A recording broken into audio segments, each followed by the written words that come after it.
Nos encontramos en otra sesión de entrevistas en este proyecto de la Sociedad Científica de Estudiantes de Ingeniería Civil, Experiencia Dochet, la experiencia te enseña.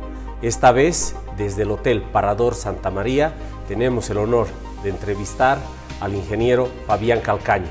Bienvenido, Fabián. ¿Qué tal? Mucho gusto, ¿cómo te va? Fabián, una característica tuya y una razón por la que estás aquí es tu expertise en BIM. ¿Desde cuándo y por qué te dedicas a esto?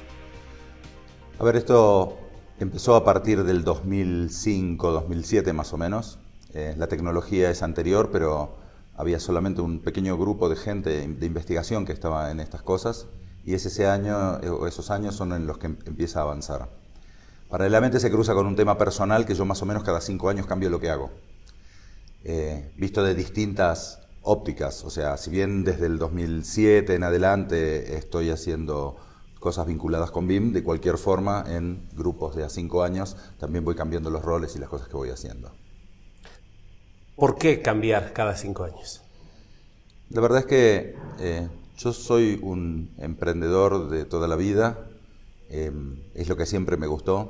De hecho, armamos a partir del año 2001 una escuela de negocios de arquitectura y construcción, que es una escuela de emprendedorismo para un grupo de gente que en general son emprendedores. Viste que los arquitectos y los ingenieros, hay muchos que trabajan en relación de dependencia, pero hay una gran cantidad de gente que trabajan solos o independientes, generando sus propios proyectos. Entonces pusimos esa escuela y empezó, creo que a partir de una necesidad interna de hacer estas cosas, porque yo siempre había hecho esto, ¿no? Como un ejercicio.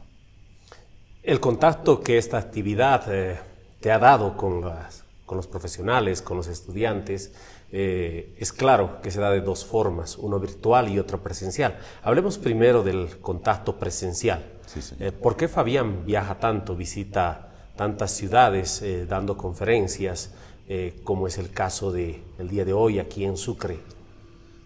Las conferencias son una forma de... dentro de la educación yo creo que están más cerca de la comunicación que de la educación, ¿no? Tanto más cortitos son los espacios de charlas, más yo creo que tienen que ver con la comunicación que con la educación. Hay muchos formatos distintos y el mundo adoptó, digamos, las conferencias como un formato bastante habitual, a los cuales nos tuvimos que ir sumando para poder participar en congresos. Si bien no sé si son los que yo elegiría, pero bueno, bienvenido sea y era una de las cosas a aprender, ¿no? Desde tu visión, una persona que participa de una conferencia, ¿qué ganancia tiene? Una conferencia no es, por la duración y por el entorno que tiene y por la cantidad de gente, uno no se lleva algún conocimiento concreto técnico, se puede llevar pautas, se puede llevar enseñanzas, se puede llevar caminos por los cuales empezar a investigar, pero creo que difícilmente una fórmula, ¿no? Así que bueno, me parece que hay que mirarlo con cuidado, no hay que meter en formatos cualquier tipo de contenido. Cada formato tiene un contenido específico y hay que volcarlo de una forma. De hecho, tuvimos que hacer mucho esfuerzo para poder ir adaptándonos a estas cosas, ¿no? La otra forma mencionaba que es la virtual. A partir de la empresa Miller, ustedes trabajan instruyendo, enseñando a través del Internet. ¿Cómo funciona esto? ¿Es bueno? La enseñanza virtual es una enseñanza... yo creo que es como la enseñanza del futuro para poder hacer cosas masivas. Tiene muchísimas ventajas. Por ejemplo, las enseñanzas virtuales tienen como dos grandes grupos, ¿no? Las sincrónicas y las asincrónicas. Yo soy más proclive a trabajar, o me gustan más las asincrónicas que las sincrónicas, ¿no? Me gusta más el WhatsApp que el teléfono, digamos, por una cuestión de organización de tiempos, por una cuestión de poder rebobinar cosas y poder entenderlas para aquellos que lo hicieron a otras velocidades. Pero el mercado es un mercado que empieza a ser un mercado inmenso. Por ejemplo, Brasil, solo Brasil, mete al mercado de la educación terciaria y universitaria más de 1 millón de nuevas personas al año. Y imagínate si hubiera que hacer edificios para 1 millón de personas, profesores para 1 millón de personas, bancos para 1 millón de personas. Esto sería muy complejo, ¿no? Y se dieron cuenta que muchísimas de estas personas están dispuestas a pagar un cierto valor del orden de los $250 mensuales. Hablemos de un monto global, ¿no?, que ellos pueden disponer para esto. Hay que ver qué se le puede dar por ese valor. $250 mensuales para 1 millón de personas son 250 millones de dólares por mes. Y al año son cerca de 3.000 millones. Esto es más que la General Motors, solamente los nuevos que aparecen en Brasil. Cuando hablamos de tratar de generar un cambio en la educación de una población enorme, ya no solo Brasil, globalizada, y querer realmente hacer un cambio histórico en esto, no se puede pensar hoy, porque una cosa era cuando el mundo tenía 1000 veces menos personas y que podíamos hacerlo, podíamos abordarlas con una educación presencial. Pero hoy se empieza a hacer casi imposible esto, ¿no? Y la educación virtual empieza a solucionar muchos problemas. Esto que te decía, de poder rebobinarlo y poder adaptarse, no tener que viajar, lo cual lo hace más green, no tener que armar los edificios que hay que hacer. Y después, desde el punto de vista académico, también tiene muchas otras ventajas. Estos cursos, que son como una especie de guía, de videitos, que nada tiene que ver con filmar una clase presencial y meterla por un caño, sino que tiene una cadencia especial, tiene una metodología especial para hacerlo, que son interactivas, aunque sean asincrónicas. Esta información se organiza de forma tal de que la pueda dar el mejor de todos. El mejor de todos no podría enseñarle a todos presencialmente. Acá sí. El mejor de todos, y aparte en su mejor momento, porque si un día se levantó y grabó un video que no estaba bueno, lo vuelve a grabar y se acabó. Este señor que lo graba además y que es el mejor de todos, lo hace de una forma sistémica y pensando no solamente en estas jugadas, sino en las jugadas que hay para adelante y coordinado con otros profesores que también son los mejores en lo suyo. No dependemos de que un profesor pueda entrar y que hoy no estaba bien y que le enseña lo que él sabe y lo que él entendió y lo que... Entonces es una cosa muy ordenada. Un usuario a las 3 de la mañana, después de 5 horas de trabajo, porque le gustaba hacer, era medio noctámbulo, llega a un problema y tiene una duda. ¿Cómo lo soluciona dentro de estas plataformas educativas virtuales? Aprieta un botón y simplemente empieza a grabar su pregunta. Mira, Héctor, esto no lo puedo hacer, y se graba la pantalla con su voz. Lo graba y este video sube al cielo. Y allá en el cielo espera hasta que Héctor lo pueda contestar. A lo mejor 2 días después él sigue con su trabajo. 2 días después Héctor lo agarra, dice, qué pregunta interesante, y dice, me voy a tomar 2 horas para hacer una respuesta de esto y dejarla organizada. A los 2 días este señor recibe su respuesta de Héctor, y no solamente ve la pregunta que él hizo y su respuesta, sino las preguntas y respuestas que hicieron todos los demás que están con él. Y todos los que en la historia pasaron por ese punto. Esa pregunta, que a él se le ocurrió a las 4 de la mañana, no podía haber sido hecha presencialmente, porque él presencialmente no llegó a ese problema, sino hasta 5 horas después, cuando estaba en su casa. No podía haber sido contestada en el aula, porque Héctor se tenía que tomar 2 horas para responder la pregunta. Si lo hubiera podido hacer y hubiera contestado 5 preguntas, él cuando llega a su casa no se acuerda cuál era la respuesta de cada pregunta. Entonces, ¿qué es mejor? Obviamente hay distintos tipos de formatos y distintos tipos de enseñanzas. Yo estoy hablando ahora de la enseñanza de un software o de una metodología. Hay una gran gama de cosas donde sin lugar a dudas lo virtual es mejor que lo presencial. Y otro donde sin lugar a dudas lo presencial, por ejemplo, lo que nosotros estamos haciendo de la Escuela de Negocios de Arquitectura y Construcción, que tiene que ver con un coacheo personal, ya es muy difícil hacerlo asincrónico y mucho más difícil hacerlo online. Pero para un gran grupo de cosas se pueden llegar a lugares masivos muy importantes. Perfecto. En mi caso, me ocupo de la geotecnia, la mecánica de suelos. Cuando voy a dar cursos, conferencias, doy por sobreentendido que todos conocen la mecánica de suelos y como ingenieros civiles ya saben lo que es la geotecnia. Cuando uno va a dar una conferencia acerca de BIM o un curso o va a hablar sobre BIM, es un pionero que muestra un camino no antes explorado.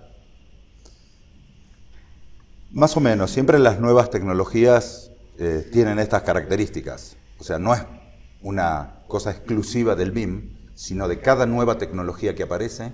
Y tenemos en la historia, cuando aparecieron los circuitos impresos, pasó lo mismo. ¿Dónde está el know-how de las nuevas tecnologías que aparecen?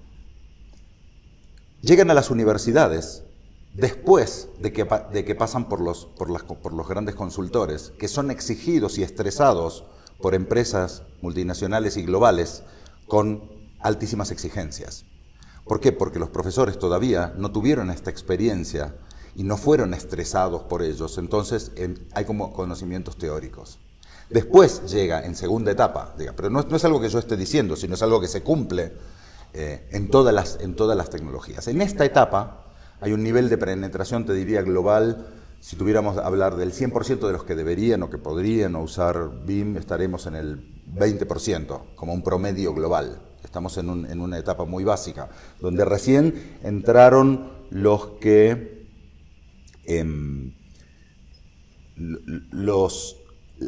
la gente más tecnológica. Estamos empezando a entrar en una segunda etapa, según Everett Rogers, que se llama una mayoría temprana. Esta mayoría temprana son emprendedores, son gente pragmática, a la cual se la puede convencer de entrar a la tecnología mostrándole las virtudes que tienen. A partir de eso, cuando llega al 5%, imagínate una especie de curva de Gauss, llegado al 50%, que cuando empezamos en la mayoría tardía, esta mayoría tardía tiene otras características, sus motivos por los cuales meterse en una tecnología son diferentes, que, por ejemplo, ellos podrían decir, como se metieron tantos, yo también me voy a meter.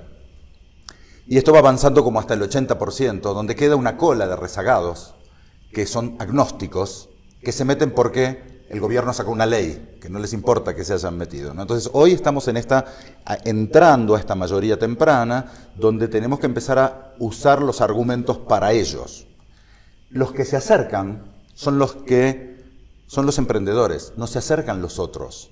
O sea que la gente que se está acercando, salvo que los agarremos y los sentemos, porque ellos no quieren, pero si es volitivo, digamos, la elección de ir o no ir, solos son emprendedores de estos tipos. Y los conocemos muy bien a ellos. Primero porque los que estamos en esto somos de ellos y entendemos qué es lo que pasa, y además porque educamos emprendedores durante los últimos 20 años por lo menos, ¿no? Más allá de los emprendedores, de la gente que maneja grandes proyectos, ¿cómo deberíamos encarar las universidades a partir de ahora, 2019, 2020, introducir este conocimiento de esta nueva tecnología en nuestros estudiantes? Bueno, es una pregunta bastante difícil y comprometida. A ver, se puede intentar de distintas formas. Si me preguntas a mí, ¿qué es lo que yo pienso después de haber educado ya a muchos y haber visto éxitos y fracasos nuestros y ajenos, haber visto cómo lo quieren implementar en las facultades y cuáles son los problemas? Te diría que yo entiendo que no debe introducirse como si fuera una materia,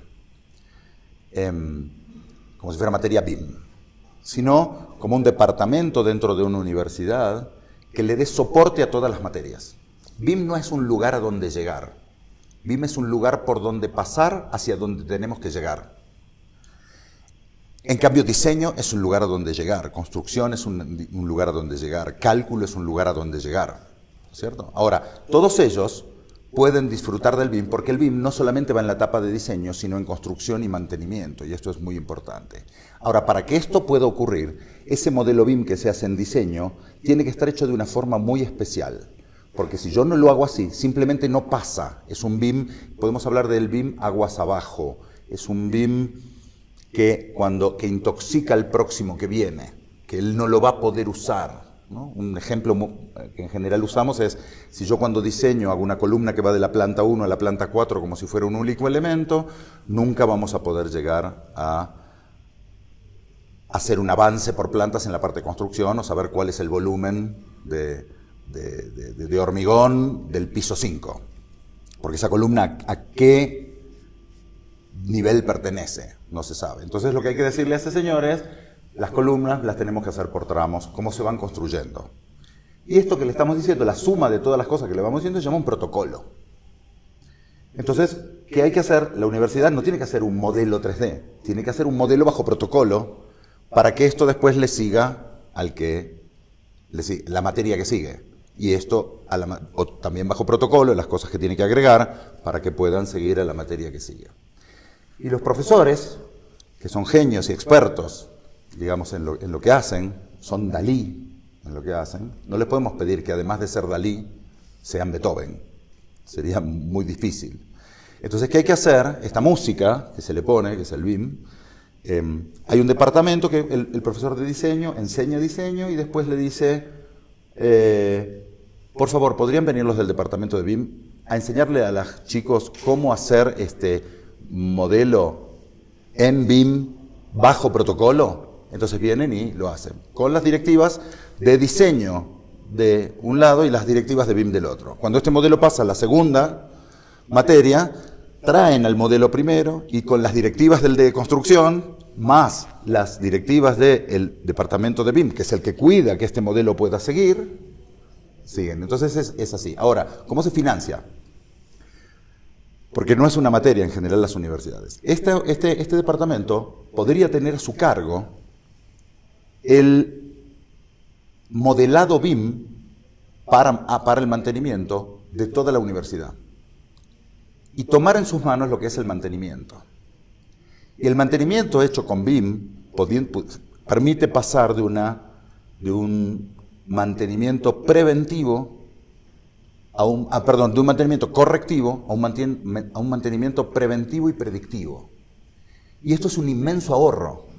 Después lo podemos valorizar, no es también ahora el medio para traer una fórmula, pero esa es la llave para poder ahorrar muchísimo dinero que pagaría con creces la existencia de este departamento. Entonces tendríamos el mejor de los mundos. Un mundo donde cada Dalí se ocupa de ser Dalí, donde pusimos un Beethoven que organiza la música de todos y los fondos para poder pagarlo. ¿Cuál es la escala del BIM? De tus respuestas, uno podría sacar que es para las grandes obras. ¿Dónde termina la escala hacia abajo del BIM? No. El BIM, a ver, si yo hoy tuviera que hacer... A ver, mi socio tiene tu edad, tiene un chico de tu edad, un hijo de tu edad y diseña la cuna de su hijo en BIM. No es para grandes obras. Lo que pasa es que nosotros hoy, desde Miller Co, ya no estamos dando opiniones, estamos dando conclusiones, porque ya fuimos y vinimos. Una opinión solamente es una simplificación a la ida, pero una simplificación a la vuelta tiene la genialidad del resumen, digamos, ¿no? Y no es, ahora, para que la gente que no nos conoce entienda, tenemos esta cierta tendencia de hablar de obras grandes, porque el que escucha dice, bueno, si hicieron esto grande, se podrá hacer esto chiquito. Imagínate si nosotros diéramos las conferencias contando cómo hacemos una casita de fin de semana solamente.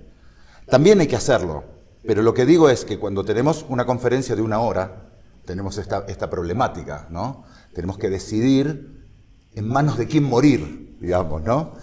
Y bueno, y decidimos morir en manos de esto, correr el riesgo de que alguien crea que es para algo grande. Pero sin lugar a dudas, hoy, fíjate que hoy no se está hablando del costo de implementar BIM, sino el costo de no implementar BIM. Ya los desperdicios, hablando en un idioma lean, ¿está bien? Los desperdicios, ya los estamos pagando todos. Nosotros decimos que la construcción es un árbol lleno de billetes que solo hay que descolgarlos. BIM es una escalera, no son los billetes, pero es una escalera que me va a ayudar a descolgar estos billetes y poder seguir una nueva